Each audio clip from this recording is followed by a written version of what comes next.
Hello, hello, hello! This is your Thai Finish pero pusong Pinay! I used to be so good at planning things. Since I met you, I threw my plans away. Coffee at night and 10 a.m. champagne. We can spend a week in London or LA. Yeah, there's something about the way we get lost in every moment. Perfectly unfocused. Nothing's quite the same as you and me, baby. I love it when we're wasting time, laughing until we cry, yeah. I get so caught up with you. Late night drives, staying up till sunrise, yeah. I don't care, baby, you choose. 'Cause minutes turn to hours, hours turn to days. Good morning everyone! Ito, another day na naman. 9 o'clock in the morning, kagigising ko lang kasi Puyat turns, Team Puyat turns. As always in the career, Team Puyat. Si Miggy pumasok na sa school. Hinatid ni Robert. Tapos si Robert, dumiretso na, nag-fishing adventure siya.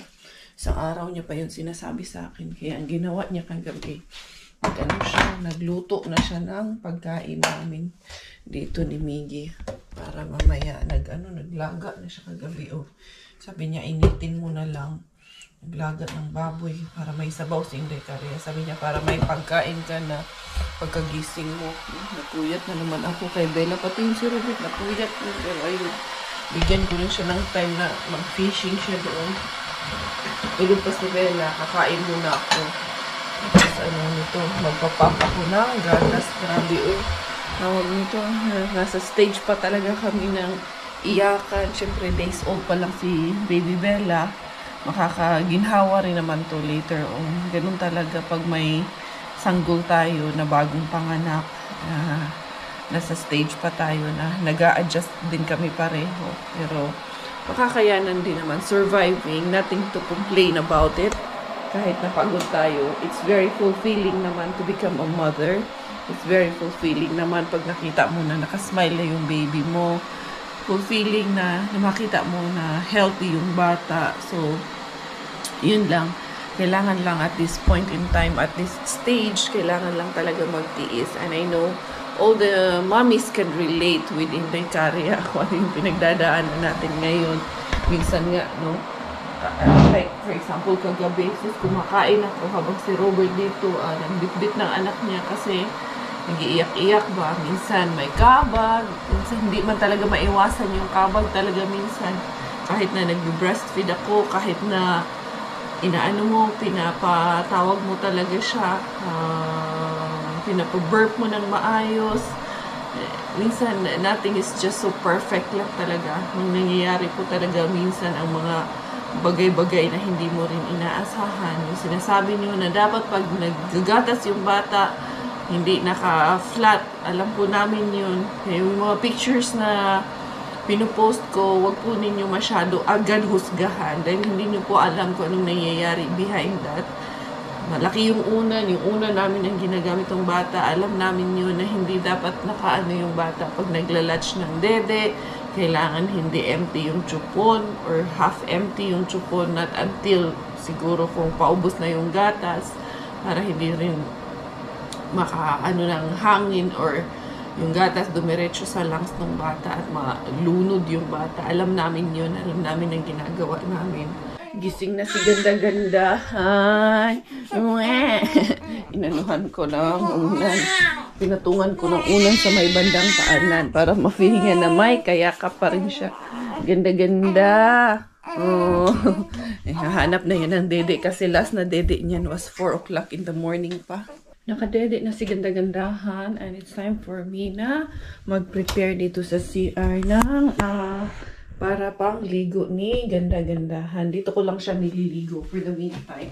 Natanggal ko lang to. Tapos yung tub, dito ko lang nilalagay yung tub niya. Saan ba yun? Nandun sa CR nilagay ni Robert. Ito, labahan na to. Ito gamitin ko muna. Tapos ito, tinatanggal ko siya dito. Dali lang. Kunin lang natin itong tub for the time being. Diyan muna siya naliligo. Ito yung kanyang tub. Pero hindi ko na kayo isasama sa pagligo kay Bella. Kasi marami na namang kailangan ganito, kailangan ganyan. Later on, nakaka-stress yan. Nilalagay ko lang ito. So, if you feel ko lang siya with water dito, na tamang-tama lang. For Inday Bella. So, ito, i-clip lang siya dito. Tapos, lalagyan ko lang siya ng water. Siyempre, hindi po punuin ng tubig. Kasi malulunod yung ating anak. Siyempre, hindi mo naman lulunurin siguro yung anak mo, diba? Ito na po kami. Good girl kami pag nagsiswimming. Good girl kami pag naliligo, no? Good girl pag naliligo ang aming pakingking, no? Nainom na tayo ng vitamins doon sa swimming pool natin, no? Doon na tayo nainom na vitamins. Recommended naman po yung vitamins niya. Kinonsultin po namin yon sa kanyang midwife. So, yun. King, pagking, gulong-gulong mo na. Gulong. Gulong. Gulong. Para lumaki ang gulong. Ang gulong. Ulong. Nakakagigil naman talaga rin batang ere eh. Nakakagigil naman ng pukingking. Wipe natin kilikili. Wipe natin kasi baka basa pa yung lele mo tsaka yung liig mo. Wipe natin yan. Tingin ikaw mga beshies, nandun sila. Bango-bango na. Bango na yun si gulong-gulong.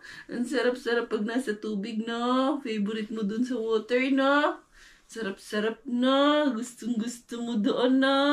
Nakapaglaro na po kami ng ganda-gandahan ni Mami. Naganda-gandahan na naman ikaw. Ayan, naka-OOTD na naman po ang aming ganda-gandahan. Ang sarap lang bihisan. Chesh, pag nakaligo talaga. Na? Ang sarap ng feeling pag nakaligo. Nakapag-ganda-gandahan na tayo. Bahala na si Mami ligo. Basta ang baby mabango. Basta ang baby nagaganda-gandahan ng baby, no? Hala na si Mami ligo, no? No, Inday, no? Ganda-gandahan ikaw. Good girl yan. Ha? Good girl lang mong baby. Chish! Oh, gutsi ang bilog-bilog naman ng pisngi. Saan napunta yung milk? Nasa pisngi lang? Ha? Nasa pisngi yung milk? Oh, ano? Gusto na magsalita? Wag muna. Baby pa ikaw. Gusto talaga. Ito na nga at pinapatulog ko si ganda-gandahan. Yan, kinakarga ko siya.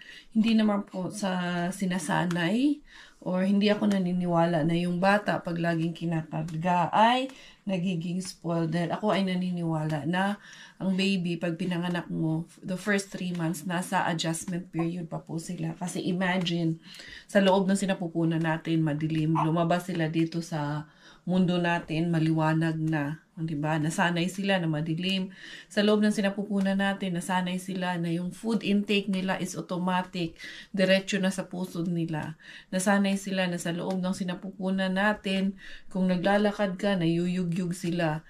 Na sa loob ng sinapupunan natin, nung hindi pa sila lumalabas, maligamgam ang kanilang swimming pool doon. Mainit-init ang kanilang swimming pool. Kaya nga po dito, pag lumabas ang baby, pag itinanganak mo, advisable na skin to skin mo muna ang baby para maramdaman nila ang init ng iyong pagmamahal, init ng katawan ng ina dahil galing po sila doon sa mainit na swimming pool doon sa loob ng tiyan ni Mami, no? Tapos paglabas, nag-a-adjust ang kanilang katawan dahil syempre nalalamigan sila. Yung pagkarga, hindi ko kailangang ipagkait sa anak ko kasi alam ko dito niya nararamdaman yung pagmamahal ko.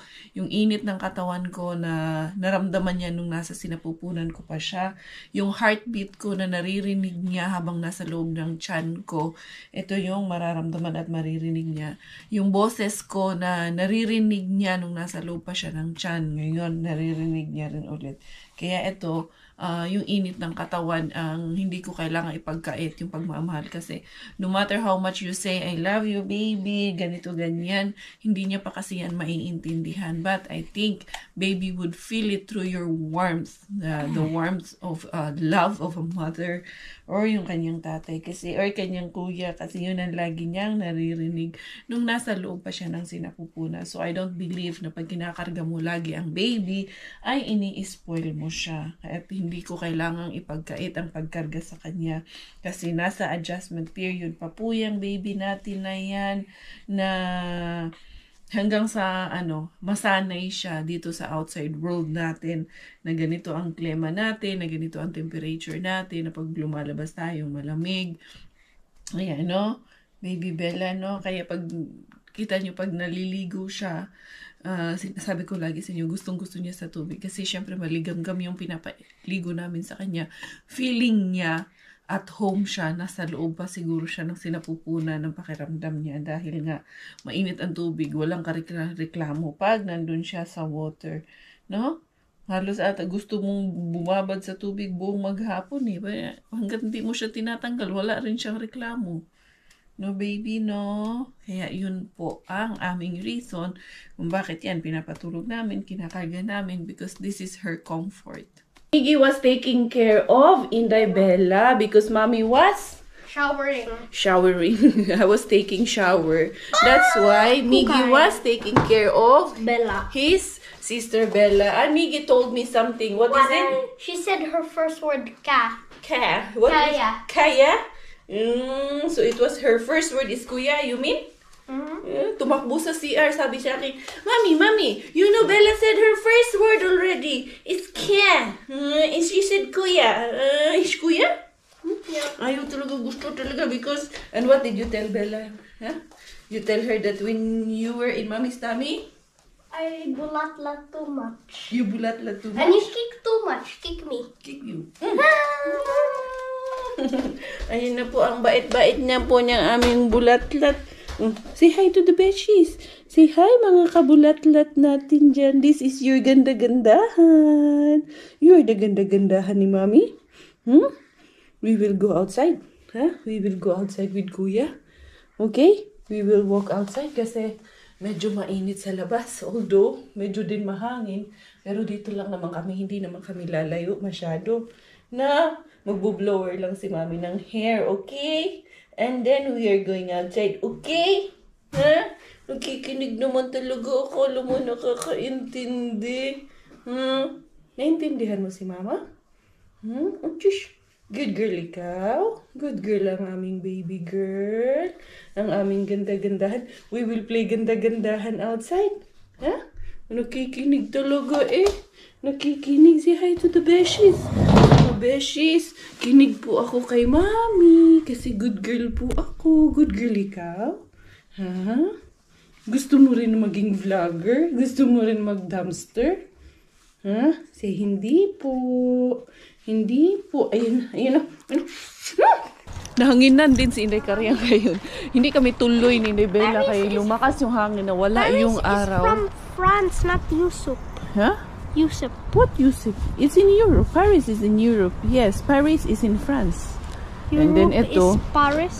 I will get the Kukay stroller. Ikot kami dun sa harap ng bahay namin kasi dun kami sa harap na lang mag-ano kami. Iskimini kami ni Miggy doon. Si Inday Bella, ilagay namin sa terrace. Ayun, binalot na ni Robert. Pero dalhin namin yung stroller. Nandito kasi yung stroller sa sasakyan. Hindi pa namin na ibababa. Si Robert, pupunta daw yung kasamahan niya sa trabaho dito. Kasi iiwanan ata yung sasakyan dahil magbabakasyon sa Pilipinas. Kaya yun, inaabangan niya rin. Kunin mo yung stroller kung kaya po ba itong ibaba. Kaya mo naman ata. Tingnan ko natin. Sus, kadako ba yan yung among stroller diri sa sakyanan agaw ng espasyo. Bisaya kaayo. Uy, bugat gamay. Caribels naman lang. Ayan eh, gano'n natin. Pagbaba, diretso na tayo. Uy, breakers. Ayan, diba? Tayo na agad siya. Naka-break man pala to. So, ilan lang natin. It's easy, yeah? See, look at this. It's so easy, Tiger. Ito na ang aking anakis na sinigiri. See, we will put Kukay here.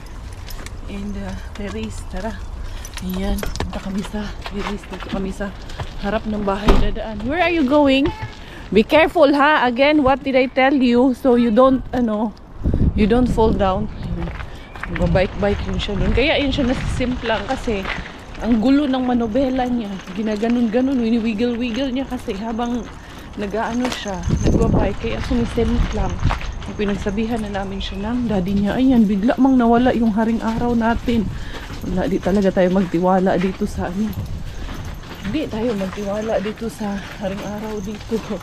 Parang pag-ibig lang yan, huwag kang masyadong magtiwala. Besh, dahil baka masaktan lang tayo. Anyway, yan, pinag-uusapan namin itong ano, harap namin na putulan na nga. Baka sila Violi babalik dito soon. Dahil sabi nila, sila daw ang ano, magpuputol, sabi ni Nico, kasi meron silang machine. Kasi yun ang ginagawa ni Nico sa forestry ba. So, meron siyang mga machines, mga equipment siya dyan. Anyway, dito kami dadaan. Si Mari, hindi ko na nakikita yung kapitbahay namin. Si Maring Mari. Maring Mari. Ayan, binalot ni Robert si Bella. Sabi ko, ilabas mo dito sa terrace para dito siya matulog sa terrace. Hala, dali lang, ipagkasyahin ko muna to. Ayun na ang ating Inday Bilapot. Ayun, pinapatulog ni Coco Ems. Ayan nyo, yung ano namin dito, ayan oh. May nagtubo na yung mga halaman dito na green. Ito, grapes man ito. Tingnan ko lang kung tutubo ulit yan. Kasi last time tumubo man yan. Ah, ito oh, nagtubo na talaga. Ayan. Ito, sus, daming ano dito. Unsa kaya yung nasa ilalim nito? Tapos ito oh. Tapos meron man ding mga tulips dito. Ayan. Unti-unti na atang tutubo yung mga tulips namin dito. Hindi yan yun. Pero may mga tulips dito. Ah, ito, kailangan paputulan to kay Robert yung mga ganito. Ah, you're here? O, sige. Ito, ano muna kami. Maglinis. Una today sa ating shoutout and greetings. Binabati ko ang lahat ng ating mga Beshi viewers, supporters, and subscribers all the way from Angat, Bulacan, and greetings para sa buong family ni Beshi and Carlos. Make love greetings and shoutout para sa ating solid kabeshi na si Miss Grace Paulino kasama ng kanyang beloved beautiful daughter na si Sabrina Joy. Make love greetings and shoutout para sa ating mga beshis na sila Miss Grizel Galimba and Vilma Paige. Magandang pagbati din para sa beloved son ni Beshi Juliet Istanyoso na si Austin Miguel Tabunda. Pagbati naman ng belated happy birthday greetings para sa ating magbeshi mami na sila Miss Christy and Mikay Makatangkay. Magandang araw at magandang pagbati po para sa lahat ng ating mga beshi viewers, supporters, and subscribers dyan sa may Tiaong, Quezon. At pinabati ko ng belated happy wedding anniversary sila Mr. and Mrs. Dory and Ben Glorioso. Shoutout na rin para sa inyong beloved anak na si Jim Giro. Si Movie Wings, ayun, umalis. Nag-ano pa doon, nag-bike. Sabi ko sa kanya, din ka. Balik ka na lang dito mamaya. Tapos eto, may ice pa dito kunti. Ayan, daming ano, kakalaykay natin dito yung mga dedo na mga damo-damo. Dinig nyo pa ba ako dyan?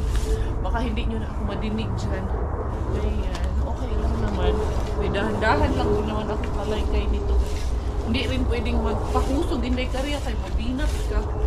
Ayan, alam ko naman po yun. Nag-iingat din naman po ako. Kung ano lang po yun, kaya kong gawin. Yun ang aking ginagawa. Siyempre, pag hindi ko naman kaya, hindi ko naman gagawin. Dito tayo banda, dito naman kayo banda para iba naman ang view mo. Ayan. Wiggy Wings, where did you go? You went to the neighborhood? Huh? You went to our forest. You went to the forest biking? Oh, really? Did you see the deer? Ha? Meron pa namang deer dyan. I actually killed one. You killed one? Go get it so we can grill it. Ayan, dito sa ilalim nitong ilalim nitong Christmas tree namin. Meron din dyan. Daming huhukayin, daming kakalaykay natin. Ayan, malakas talaga ang hangin ngayon. Medyo mahangin talaga. Kaya, hindi na namin inilabas si Kukay. Kami na lang, dito na lang kami. Sana mag-walking sana kami. Wala tuloy. Medyo nalinis ko rin siya. Ayan yung dyan sa ilalim ng namin. Oh, ang daming dyan, damo-damo. Pero si Robert na ang maglagay niyan sa mga garbage bag. Ito, tapos ayan. Later on, yung mga damo-damo yung lupa doon sa ibang balde na yun. Ilalagay ko dito. Ayan, lalagyan ko pa ng more lupa ito dito. Ito oh, nagtubuan na rin ito. Ano kaya ito? Ito ba yung tulips or ito yung maganda na bulaklak? Ano ang pangalan nun? Ito, nagbubulaklak man din ito. Ito yung maganda na bulaklak. Maganda na bulaklak na lang ang tawag ko. yung tulips, wala pa. Pero soon, magtubo din yan dito. Meron man yung isang rose din dito. Ito din, oh. May ano din dito. Nalimutan ko na nga ano yan. Pero ito, naalala ko to. Grapes man to. Mabubuhay man din yan siya ulit tuwing winter. Mamatay talaga. You go na, dali. Ay, you don't have ano? You don't have jacket. O, sige na. Go there in front. Daddy is there. Okay. Sige, you go and meet Daddy there. I will close the gate, okay? Open the gate. I will open it. Sige na, ihatid mo yan doon. Meet mo doon si Daddy sa harap. Yeah, sige na. I can Because it's cold. You can handle. Sige, just make it fast. Okay. Because I don't want you to get sick. Anymore. Yeah, anymore. Anymore. Oh, dali. Uy, that one. I will ask Daddy to clean that later on. I thought I will have dust on my face. Sige na, bye-bye. Love you. See you in front. Take care, baby. Ayan, i-lock na natin yan. Murag dako kayo among gate. Ito lang namang harap ang kailangan putulin yung dyan. Hindi kasi sa neighborhood man yung kalahati yan. Kalahati yan sa amin. Anyway, dito na ako papasok eh. Medyo malamig-lamig talaga. Lakas-lakas yung hangin. We are laughing because of you. Who did you meet? Tell our besties, who did you meet? Cousin of Ilang na. Real. Real one, I yeah? told you. Kasi nandito yung kasamahan ni Robert. Tapos doon, paglabas ko doon. Sabi niya, Mami, look. Daddy is with the cousin of Elon Musk. Tapos hinabol niya, nagbike siya. Nakipag-shake hands. Pagkilala. Nice to meet you. Hey, I heard you're the cousin of Elon Musk. Nakipag-shake hands. Nice to meet you daw. Tawa ako. Sinakyan. Sinakyan nung kasama ni Robert. Sabi niya, by the way, this is my nephew's, Elon Musk nephew. Elon Musk, did you meet also the nephew of Elon Musk? Yeah, the real Elon Musk was there. Loko ka. Naniwala talaga yung anak mo sa'yo. can Yung isa namang kasama niya, pakilala niya. Sino yan? Si Aldrin, na pakilala mo, brother. Niwala din siya na brother yun ni Elon Musk. Wawa naman yung bata at pinagluloko natin. Natawa talaga ako eh, paglabas ko. Mami, parang Marites eh. Ay, parang Tolits Dan ba? Sabi niya talaga ganito Dan. Mami. Nanlaki yung mata. Look, Daddy is with a cousin of Elon Musk. Hinabol ng bike. Nulo ko kamigi. Pinatawa mo ako ngayong hapon na to. Ito, naghihiwa ako ng mangga. Mommy, he can play, he said? No? No. Tomorrow is Friday. Today is Thursday. Today's Friday. No, what's our agreement? You have only one day left. One day, night you should. You can play. No? If you play will, today, okay? then you don't play tomorrow. What do you want? What can I do? Yeah, if you play today, then no more playing tomorrow. No, so- Choose today or tomorrow. Tomorrow. Okay, good job. Si ganda-gandahan, ini-smile ang kanyang daddy. Tayo ngayon, matagal na akong hindi nakakanta ng happy birthday. Kaya, Biggie Wings, let's sing happy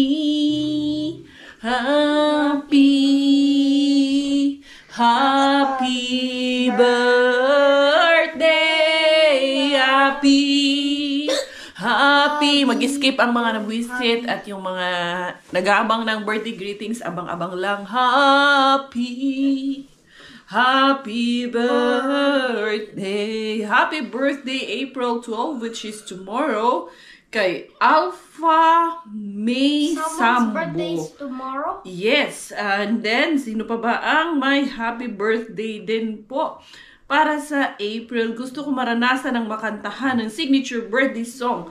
And pa-shoutout na din sa mga kapatid ko sa Davao Calamba family. Happiest birthday din po para kay Maria Fe Calamba. And shoutout sa buong family niyo dyan sa Davao. At sa lahat ng ating mga beshies dyan sa Davao. Begin sa mga nag-birthday. Ani, happy birthday na rin sa aking sarili. Shoutout din para kay Elise Arecheta at sa kanyang mami na laging nanonood kay Inday Caria. Si Mami Leonora Arecheta. Thank you so much po. And shoutout na rin kay Barbara Lilis Consul. Yan. Salamat po sa inyong suporta. And sino pa ba ang nagpapa-shoutout ng happy birthday dyan? Sino pa mang happy birthday? Tignan natin. Shoutout din kay Manuel Jesse Cruz, kay Aninax Lienos. Uy, lisura ba na mga pangalan, Ani? Happy birthday din, April 18th at 6th birthday ng apo ko na si Samantha Nicole. At 58th birthday naman ni Ma'am Elsa Maglalang. Daghang salamat for tuning in kay Inday Caria na birthday greetings vlog na taani. Sino pa may birthday? Miggy, sino pa ang may birthday dyan? Murag, okay na to. Shout out sa itong mga beshes dyan sa may Masita Mangampo. Si Ma'am Masita Mangampo from Darong, Santa Cruz, Davao del Sur. Hello, hello, hello po sa inyong lahat. Murag igo na kay ang atong Junakis. Naghulat po nga makantahan siya. Oh, happy birthday greetings ni Mami Cars. Murag wala naman tingali mag happy birthday taani. March 17, belated happy birthday. 12 years old na po para kay Kuya Adrian Erola Timog. 22 years old naman ng March 26. Wala unsa man eh. Birthday ko this coming March 17, 12 years old. At si Kuya Adrian Erola Timog, 22 years old noong March 26. Sige na, igo na taanig happy birthday. Happy Mommy. happy birthday. And shout out din para kay Beshi. Yes. Why do you sing happy birthday like that?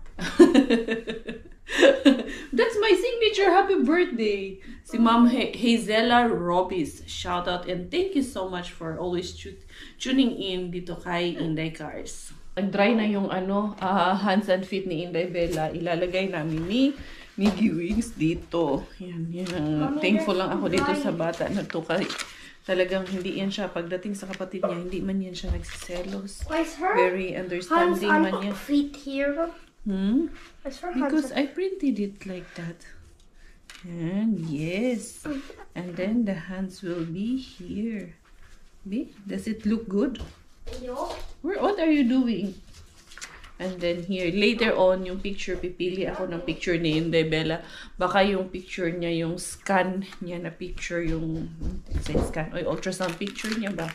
So, ayan, ilalagay natin yan dyan na pag ganyan. Dali lang kayo, tumabingi lang yung isa. Yan, kailangan lang steady natin. Pero later on, didikit ko yan. Hindi pa naman po ito final kasi nga, wala pa, kulang pa ng isa. Siguro, yung scan picture niya na lang ang ilalagay ko dito para mas maganda siya. Ayan. Oo. Ultrasound picture nga ang maganda dito. Tapos we will print out her name. And then, paano ba? Kapag ganyan natin, ilalagay. Doon si Coco M siya ang nag-aalaga sa aming dalaginding, sa aming baby girl. Kasi, nag-iingit na naman doon ang baby girl sa loob ng kwarto. Pero busog man yun.